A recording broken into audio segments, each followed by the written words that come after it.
Hello and welcome to Las Vegas. My name is Justin. I'm the owner of Team 53 and I partner with Coach Dave Academy and Impel Motorsports to bring you this week's Learn to Drive video for ARCA at Las Vegas as part of iRacing's 2025 Season 2 Week 4 official series. If you haven't already done so, make sure you like and subscribe. We're a pretty small channel. We're still kind of growing. I'm just a short track racer here in Wisconsin. My daughter Sydney wants to race go-karts this summer, so we're trying to get all that going here the last month or so before the season starts. So anything you guys can do definitely helps us out. And if you are new to iRacing, maybe you're looking to upgrade your iRacing equipment, head over to Impel Motorsports. They're a huge supporter of mine. They have Moza products on their website in stock, ready to ship. So it's definitely a great place to check out. They support racers, and make sure you send them an email and let them know that I sent you, because that's a huge help for me when they know that it's coming from me. So, ARCA here at Las Vegas, it's pretty much it's going to be a game of chicken, and whether for qualifying you have a big enough set to keep it flat out. So let's kind of go around here. We're going to come out here to qualify, and we're going to tire heat like we always do. If you guys haven't already done so too, make sure you join the Team 53 Discord. We're going to be doing some 500 subscriber giveaways here soon, and I'd like to get a few more people in the Discord to really be able to get those numbers up. So we go out to qualify here, and my camera view here is a little different than normal. I've got some special track cameras. I'm not 100% happy with them, but we'll make it work for this video. So you're going to see me here as I come out. I tire heated, gas brake alternate swerve down on the apron for a little while. But then I'm going to go high here in 3 and 4, coming to green flag. And we're going to keep going high for this lap. So really what the thought process is just like Charlotte, we want to dump as much fuel as possible. So going high allows us to dump that fuel because it takes longer and the track is longer around the top of the track. I know it seems minuscule, but it works. 3 and 4, you're going to give it just a light lift so that you can get through the corner with maximum RPM and maximum efficiency. You're going to come off the wall here off of 4, and you're going to arc the car down, and you're going to cross over the apron. Now your goal here is going to be so that when you come over and you cross over here, you're able to just barely miss this patch of grass here from the Legends track, but you want to kind of use that to your advantage and keep the car straight across that. So we're going to come across here. We're going to go over it, and you can see how close we are there. And from the in-car cockpit, this is kind of how close it looks, right? It looks like when you're going, you're going to go over it. And then we're just going to kind of keep this car straight. Keep in mind, too, I have triple monitors, so if you're seeing this at home, it might look a little different to you. But you're going to bring it through right through this bottom part here on the apron. You're going to drive it straight. You can see how my steering wheel is pretty straight. Speed at the start finish line is right around 188 miles an hour. So we go down this front stretch, and again, right here, this clip here, you're barely going to miss it. When we look inside the cockpit, it looks like we're going over it. You'll feel the car kind of lift up and veer a little bit off to the right, which is perfect because that's going to set you up here for turn 1. So you can see how close we are there. Whoops. Super close. Right along that patch. We're going to come up the track, and we're going to bring this car all the way up to the wall. It's going to get us a nice wide arc in for turn 1, so we're all the way up. You can see we're turned in. We're really going to give it turn in, and you see here I lift just ever so slightly on entry to the corner. And that's going to make it easier for me to get all the way down here to the bottom and get this left front right here along that white line. So when you're in the cockpit, this is kind of what it looks like there, is you're right along that bottom lane. All along the white line, just grabbing that. As we come off the corner, you're just going to gradually let the car wash out towards the wall. We're going to go straight down the backstretch. And then as this wall starts to turn, that's where you're going to start to enter for 3. And we're going to start to turn. And you can see here, I drive it in super deep. We're turning in, turning in. And I say I'm going to stay in it. Now, a lot of you guys, what's going to happen when you stay in it is that this car is going to get really, really tight on exit. So it may be to your advantage to do like what we did in turn one. I call it like a sissy lift, but it might be to your advantage to just give yourself that little bit of a sissy lift so that you don't hit the wall and get your lap time invalidated. But here I'm just bringing it down and I'm going for a late apex. So you see we just passed the Vegas 3 and I'm still not all the way down to the bottom here. We get down to the bottom and we hook that left front right on that white line. So as we look at it in the cockpit, you can see we are right on that white line as far down as we can be. Give it just a little sissy lift there in the center, which helps me get off the corner nice and straight. We grab that bottom there, just like we were talking about coming to green. We get even lower there. That did not count as an off track. And boom, we run a 689, which was our best time. I ran a 690. 690 is going to look very similar to that. We can look at it here really closely. Just a little, really tiny lift going into one there. Didn't quite get as far down. I was better through 1 and 2 with that lap than what I was on the 689, but the 689 through 3 and 4 was way better because you can see I was out of it a lot longer there. So if you combine those two laps, it was like a 670. If you take 1 and 2, that slight lift, and 3 and 4 from the first set of laps that we showed you with that slight lift, and it's going to be better.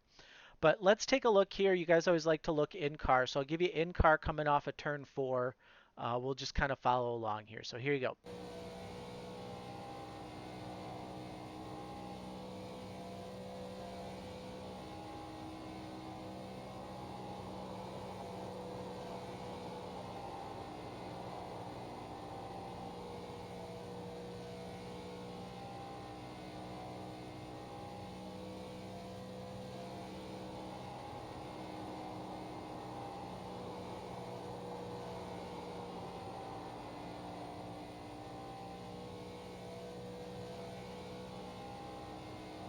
So there's your Q lap in the car.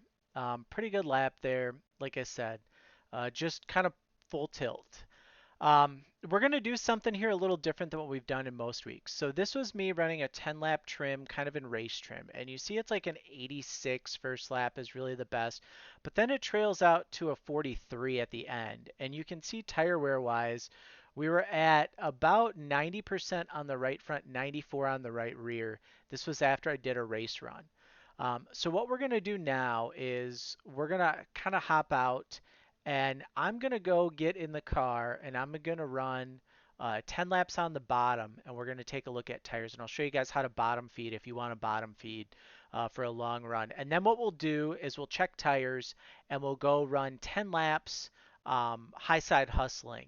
And we're going to see where our tire wear comes in to kind of decide where you guys want to run for the week and kind of look at some things. Now, with Las Vegas, there's a couple different things that play into account, right? Like Charlotte, Vegas is a mile and a half. And like Charlotte, you guys are going to get very aero tight behind people. So I think it's really important that we go over how to run the bottom, how to run the top, and we kind of talk about that because there's some different nuances with the track. So let's hop in here. We're going to run bottom this time for race trim. So a lot of you guys that watched our video for Charlotte, you ran the bottom feed, you bottom fed the entire race, and there was a lot of people that just don't know how to bottom feed. I'm going to turn the desktop audio down just a smidge. So they don't know how to bottom feed at all. And so you were able essentially to run where people weren't if everybody was gravitating towards the top and able to gain a ton of spots. I saw one guy went from like 19th to 2nd or something crazy like that, 19th to 5th, something crazy. So we're going to kind of look at bottom feeding here. So what are the big things that you have to worry about with bottom feeding? Well, obviously it's burning off that right front tire. Now we know that our session best lap time is kind of an 8 in race trim. So our goal is going to be to drop this down to a 29.9 to a 30.0. This lap obviously is going to be way slower because we backed off way too much there in one, but it's going to give us a good baseline time. Now the big thing when you're bottom feeding is, like I said, to take and grab, this will be a 1, maybe a 2, but what you want to do is go down here and cut this apron. cut the dog leg here at Vegas. And that's going to set you up with a little bit faster lap time. I'll show when we high side hustle how much slower it is to run the top. Now we're going to look at session lap time. Now we're trending to about an O, maybe a 9, which is really where we want to get to. So that's really the hardest part in all of this, is getting your bench line, your benchmark lap, and figuring out what that looks like. This is going to be like a 9 right here. There we go.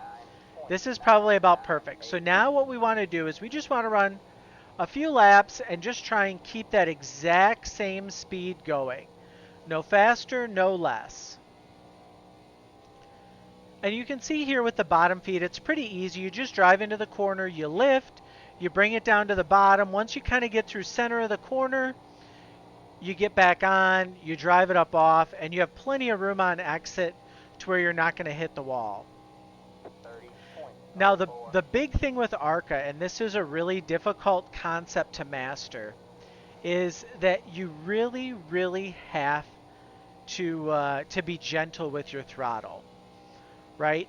And especially early on when it's like a 40 lap race, you really have to be careful not to overdrive your car. So there, we caught the wall just a little bit on exit, but that's not going to hurt us. It's a composite body. Just got to be smarter now.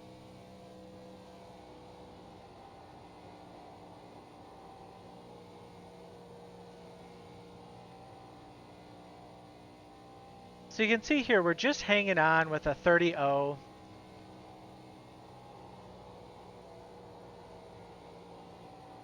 To a 30.1. And what we're really doing is setting ourselves up for the long run. We want to have a car that works really, really well on the long run.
So there, the car definitely got just a little bit tight there towards the end.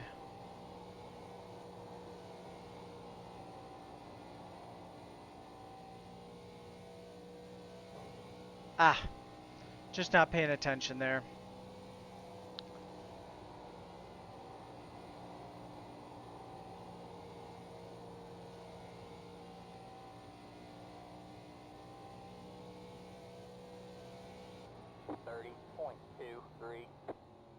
All right, so now we're going to stop slowly. This is after about 10 laps, like what we've been doing all season.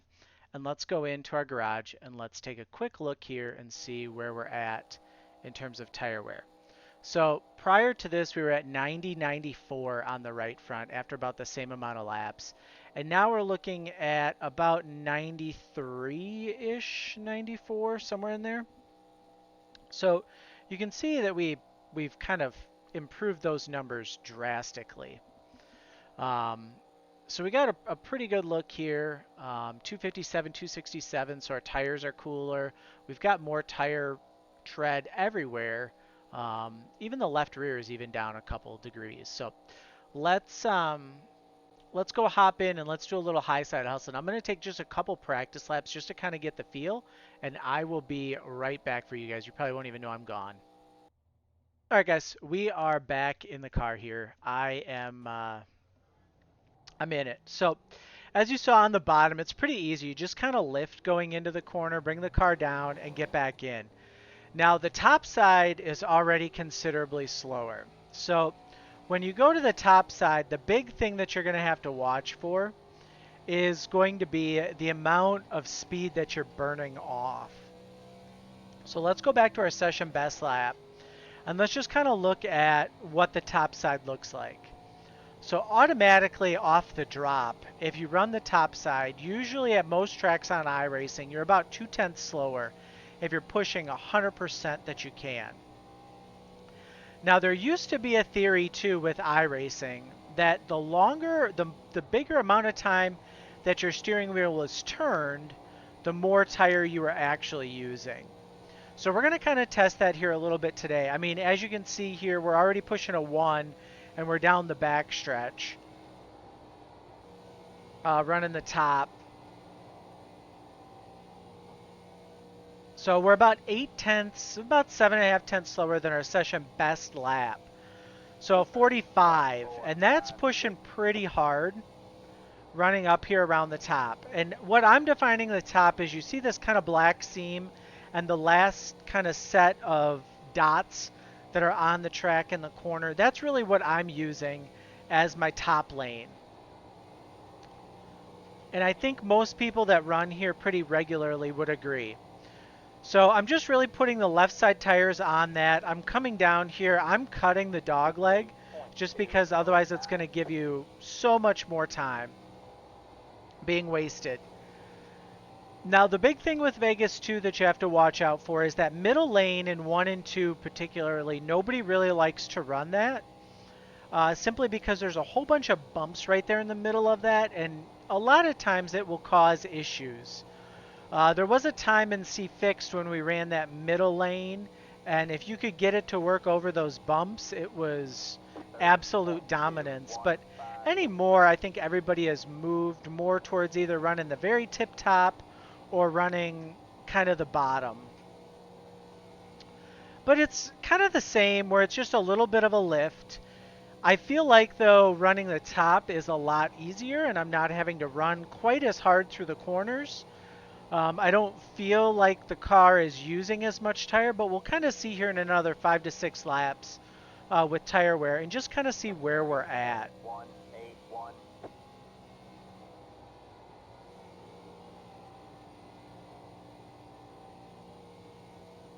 But it is, like I said, it's a fairly easy drive, especially drive off is really where I feel like I'm saving tire. But lap times are just really, really rough. And I could see too where if I'm following behind somebody on the top side, the car is just really going to push out towards the wall. So it might be beneficial then if I'm in traffic to try and find a hole where somebody isn't. And the big thing too with aero on these cars or on the trucks, whatever it might be, is to keep your left front in clean air. So even if you're following behind someone, if you just duck down, maybe a half a lane or something, just to keep air on that left front, that's going to go a long way in getting you to be able to turn around the corners here. We have about 3 laps left. And you can see how much slower our lap times are here at the start, right? We're rocking 3s. Before, when we were running the bottom, we were pretty easily able to run O's. So we're about 0.3 a lap slower. Now the only thing, the saving grace for this, is if the tire wear ends up being a lot better, it might be a situation of you're just able to drive people down at the end of the race when they've got nothing left. So we'll see here. Running 4s. We were running O's before pretty consistently. But again, all that speed at the beginning comes with a drop-off at the end.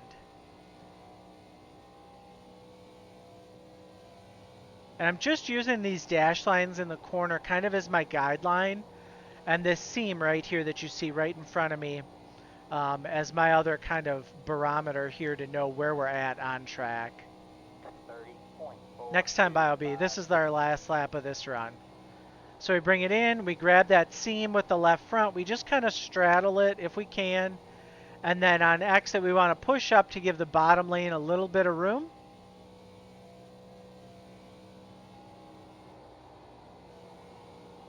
And again, we're going to hook that seam right here. And we'll just drive right on by. So our lap times on the bottom or on the top are way slower than what they were on the bottom. But again, we haven't done a full race run to really be able to see where those lap times might balance back out. I just feel like though losing 3/10 over 10 laps is a lot. And you can see here, so we were at 267 temp-wise on the right front and 93. We're basically the same tire wear. We're at 257 on the rear and 94. We were actually better running the bottom for right rear tire wear. We had 95% tire. 95 and 238 on the left front running the bottom. And then we had 97 and 265 on the left rear. So it's looking like, in terms of tire wear and time, that it's likely better for you to run. So this was our bottom feed run. We ended in a 230. We were kind of at a 9 to an 0. Top side, our best was a 1, and we ended in a 3. So if it were me, I probably would try and bottom feed the entire race and see what happens. But that's always up to you guys behind the wheel. I hope this video was helpful kind of in showing you the differences between the top and the bottom and to kind of better understand what's really happening and what tire wear is really going to be good for you. So if you guys can, head over to our Facebook page, give us a like, join our Discord. It's linked in the description below. Head over to Impel Motorsports, grab some sim racing apparel or sim racing gear, and we will see you guys hopefully in the next video. Have a good one.